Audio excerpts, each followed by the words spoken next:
Hi hello good evening all. MyV3 ads GST and nil return file பண்ணுறாங்க?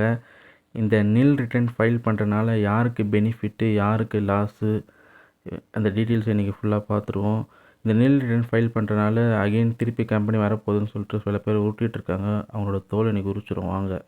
GST நில் return file என்றால் என்னென்னா, இப்போ நம்ம ஒரு கம்பெனி ஜிஎஸ்டி கீழ் நம்ம ரன் பண்ணிகிட்ருக்கோன்னா எவ்ரி மந்த்து சேல்ஸ் பர்ச்சேஸை ஜிஎஸ்டி ரிட்டர்ன் ஃபைல் பண்ணணும். சப்போஸ் சேல்ஸ் பர்ச்சேஸ் எதுவும் நடக்கலைன்னா நம்ம நில் ரிட்டர்ன் ஃபைல் பண்ணணும். இது வந்து கம்பல்சரி நம்ம பண்ணி தான் ஆகணும். நெக்ஸ்ட்டு நில் ரிட்டர்ன் ஃபைல் வந்து கம்பல்சரி பண்ணணுமா? ஸோ அதை தான் போடுறோம். இது எல்லாமே நம்ம கூகுளில் சர்ச் பண்ணி தான் போடுறோம். லைவாக நம்மளே எதுவுமே ரெடி பண்ணிடலாம் போடலை. ஸோ லைவாக உங்களுக்கு ப்ரூஃப் வேணுக்காக லைவாக நானே எடுத்து போடுறேன் பாருங்கள். இதில் என்ன போட்டிருக்காங்க பாருங்கள். தற்போதைய ஜிஎஸ்டி முறையின் கீழ் ஜிஎஸ்டிஆர் 1, ஜிஎஸ்டிஆர் 3B. ஜிஎஸ்டிஆர் 1னா பர்ச்சேஸு, ஜிஎஸ்டிஆர் 3Bனா சேல்ஸு. ஸோ ஜிஎஸ்டிஆர் 1 வந்து எவ்ரி மந்த்து 10th நம்ம பே பண்ணோம். ஜிஎஸ்டிஆர் 3Bனா எவ்ரி மந்த்து 20th கம்பல்சரி நம்ம பே பண்ணோம். இதை பே பண்ணாத பட்சத்தில் நமக்கு வந்து பெனால்ட்டி சார்ஜஸ் ஆட் ஆகும். ஸோ அதனால தான் எவ்ரி மந்த்து வந்து ஜிஎஸ்டி ஃபைல் பண்ணோம். ஸோ மைவி3 ஆட்ஸுமே வந்து இந்த பெனால்ட்டி சார்ஜை தவிர்க்கிறதுக்காக தான் எவ்ரி மந்த்து வந்து ஜிஎஸ்டி ஃபைல் பண்ணுறாங்க, ரிட்டர்ன் ஃபைல் பண்ணுறாங்க. அதாவது சேல்ஸ் பர்ச்சேஸ் எதுவுமே நடக்கலை அப்படின்னா நம்ம என்ன பண்ணணும், நில் ரிட்டர்ன் ஃபைல் பண்ணணும். ஸ்டார்டிங்கில் பார்த்தேன்ல, சேல்ஸ் பர்ச்சேஸ் எதுவுமே நடக்கலைன்னா நில் ரிட்டர்ன் ஃபைல் பண்ணணும். ஸோ அதுதான் அவங்க பண்ணுறாங்க. எதுக்காக பண்ணுறாங்கன்னா பெனால்ட்டி. இந்த பெனால்ட்டி வந்து தவிர்க்கணும்னா நம்ம நில் ரிட்டர்ன் ஃபைல் பண்ணி தான் ஆகணும். ஸோ அதை தான் அவங்க நில் ரிட்டர்ன் ஃபைல் எவ்ரி மந்த்து கரெக்டாக பண்ணிகிட்ருக்காங்க. இங்கே பாருங்கள், அந்த பெனால்ட்டி டீட்டெயில்ஸ் போட்டிருக்காங்க பாருங்கள். எவ்ரி மந்த் நம்ம நில் ரிட்டர்ன் ஃபைல் பண்ணுறேன்னா அதுக்கு வந்து பெனால்ட்டி சார்ஜஸ் போட்டிருக்காங்க பாரு. 500 rupees. ஸ்டேட் கவர்மெண்ட்டுக்கு 250, சென்ட்ரல் கவர்மெண்ட்டுக்கு 250, டோட்டலாக 500. இது வந்து ஸ்மால் ஸ்கேல் பிஸ்னஸ்க்கு மட்டும்தான் இது பொருந்தும். இப்போ மைவி3 ஆட்ஸ் மாதிரி பெரிய கம்பெனிக்கு நம்ம இந்த பெனால்ட்டி சார்ஜஸ் ஆட் ஆகுனா மினிமம் 10,000 அதை போட்டிருக்காங்க. அதிகபட்சம் 10,000 வரை. அதாவது பெரிய கோர் கணக்கில் பிஸ்னஸ் பண்ணுறவங்கலாம் அதிகபட்சம் 10,000 வரை கூட பெனால்ட்டி சார்ஜஸ் போடுவாங்க. அதாவது சேல்ஸு பர்ச்சேஸு இது நடக்காத பட்சத்தில் எவ்ரி மந்த் அவங்க நில் ரிட்டர்ன் ஃபைல் கண்டிப்பாக பண்ணணும். சப்போஸ் சேல்ஸ் பர்ச்சேஸ் நடந்துச்சுன்னா அதை ஃபைல் பண்ணணும். நடக்காத பட்சத்தில் நில் ரிட்டர்ன் ஃபைல் பண்ணணும். அப்படி பண்ண தவிரட்டுனா பெனால்ட்டி சார்ஜஸ் ஆட் ஆகும். ஸோ அதை தவிர்க்கிறதுக்காக தான் மைவி3 ஆட்ஸு ரெகுலராக அந்த நில் ரிட்டர்ன் ஃபைலை ஃபைல் பண்ணுறாங்க. அதர்வைஸ் அவங்க கம்பெனியை ரன் பண்ணுற நோக்கத்துக்குலாம் பண்ணுற மாதிரி எனக்கு தெரியல. ஸோ இதான் உண்மை.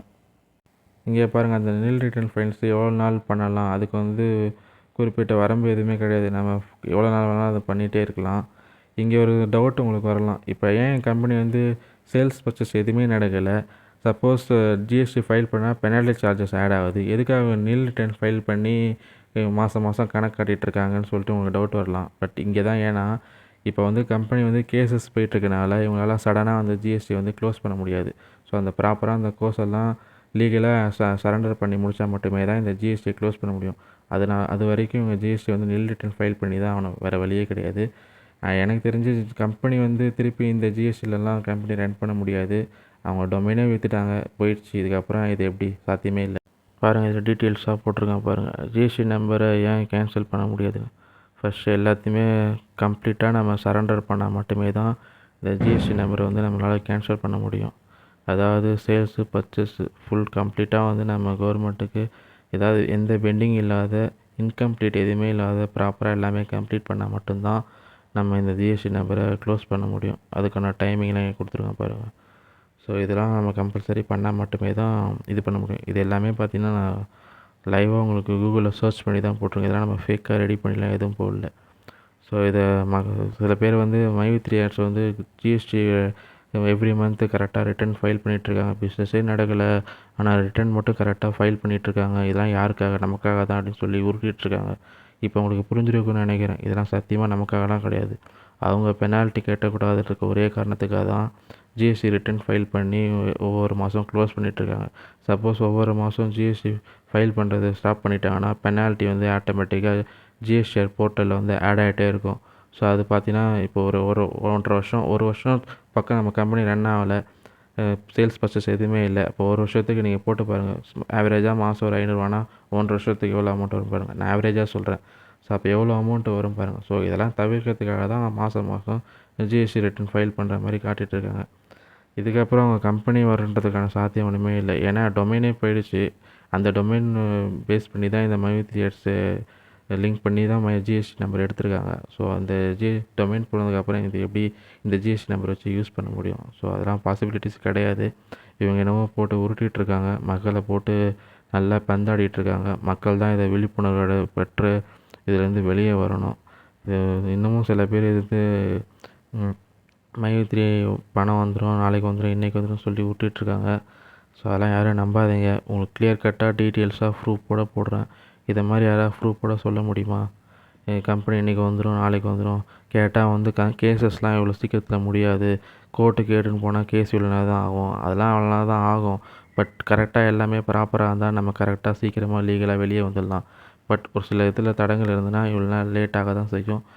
அதனால் சம் மிஸ்டேக் ஏதோ ஒரு இடத்துல போயிட்டுருக்கு. அதை வந்து அவங்க கரெக்டாக ப்ராப்பராக இது பண்ணுவாங்க. ஸோ பார்த்துக்கோங்க நீங்களே என்ன ப்ரூஃப் இருக்குதுன்னு சொல்லிட்டு. இதான் இருக்குல்ல ரொம்ப அட்ராசிட்டியான ஒரு டீட்டெயில்ஸ் பாருங்கள். My3 media private limited. My3 media private லிமிடெட்டில் மொத்தம் எத்தனை டேரக்டர்ஸ் பாருங்கள். மொத்தம் 12 டேரக்டர்ஸ் இருக்காங்க. அதில் சக்தி ஆனந்தன் மருதாச்சலம் இருக்கார் பாருங்க, 4ஆவதாக இருக்கார் பாருங்கள். மொத்தம் 12 டேரக்டர். ஸோ இந்த 12 டேரக்டரில் சக்தி ஆனந்தன் மூஞ்சி மட்டும் தான் நமக்கு வெளியே தெரியுமே. ஸோ இந்த இப்போ கேசஸ் போயிட்டுருக்கு, இதெல்லாம் போய் முடிஞ்சு அதுக்கப்புறம் சப்போஸ் எதாவது வந்தாலுமே இந்த 12 டேரக்டர் ஓகே பண்ணால் தான் இந்த நிறுவனத்தை நடத்த முடியும். ஸோ இந்த 12 நேரத்தில் 10 பேர் வெளியே போயிட்டாங்க, இல்லை 5 பேர் வெளியே போயிட்டாலும் ஒன்றும் பண்ண முடியாது. ஸோ அதனால் மக்கள் நீங்கள் தான் விழிப்புணர்வாக இருக்கணும். இதுக்கு மேலே உங்களுக்கு இவ்வளோ ப்ரூஃபாக டீட்டெயில்ஸாக எடுத்து போட மாட்டாங்க யாருமே. ஸோ இது வரைக்கும் நமக்கு தெரியாது, தெரிஞ்சுக்கோங்க இதெல்லாம் பார்த்து. இப்போ உங்களுக்கு எல்லாமே கரெக்டாக புரிஞ்சிருக்கும்னு நினைக்கிறேன். ஜிஎஸ்டி நான் ஸ்டார்டிங்கில் கேட்டேன்ல, ஜிஎஸ்டி ஃபைல் பண்ணனால யாருக்கு பெனிஃபிட்டு, யாருக்கு லாஸு. இப்போ பெனிஃபிட் யாருக்கு? மை3 தான். லாஸ் யார்? நமக்கு தான். ஸோ அவங்க பெனால்ட்டி கேட்டக்கூடாதுன்னு சொல்லி தான் ஜிஎஸ்டி ரிட்டர்ன் ஃபைல் பண்ணுறாங்க, நில் ரிட்டர்ன் ஃபைல் பண்ணுறாங்க எவ்ரி மந்த்ஸ். ஸோ இதை புரிஞ்சுக்கோங்க. அதுக்கப்புறம் சில பேர் வந்து கேஸ் கொடுக்கலாமா இல்லை போராட்டம் பண்ணலாமான்னு சொல்லி டீட்டெயில்ஸ்லாம் கேட்குறாங்க. நான் அதை அப்டேட் பண்ணுறேன். என்ன கேட்டிங்கன்னா இப்போ யாருமே வந்து இந்த மாதிரி சில பேர் வந்து காசு கொடுத்து சேர்ந்து போராட்டம் பண்ணலான்னு சொல்லிட்டு டிஸ்கஷன் போயிட்டுருக்குன்னு சொல்லி கேள்விப்பட்டேன். ஸோ அது மாதிரி யாருமே சட்டத்துக்கு எதிராக நீங்கள் பண்ணாதீங்க. அது ரொம்ப ரொம்ப உங்களுக்கு ஆபத்தான போய் முடியும். ஒரு முக்கியமான விஷயத்த சொல்ல மறந்துட்டேன். மை3 ஜிஎஸ்டி பில் எப்போ போட்டாங்கன்னா இந்த கேசஸ்லாம் கொடுக்கும்போது தான் லாஸ்ட்டாக தான் இந்த ஜிஎஸ்டியை இம்ப்ளிமெண்ட் பண்ணியிருந்தாங்க.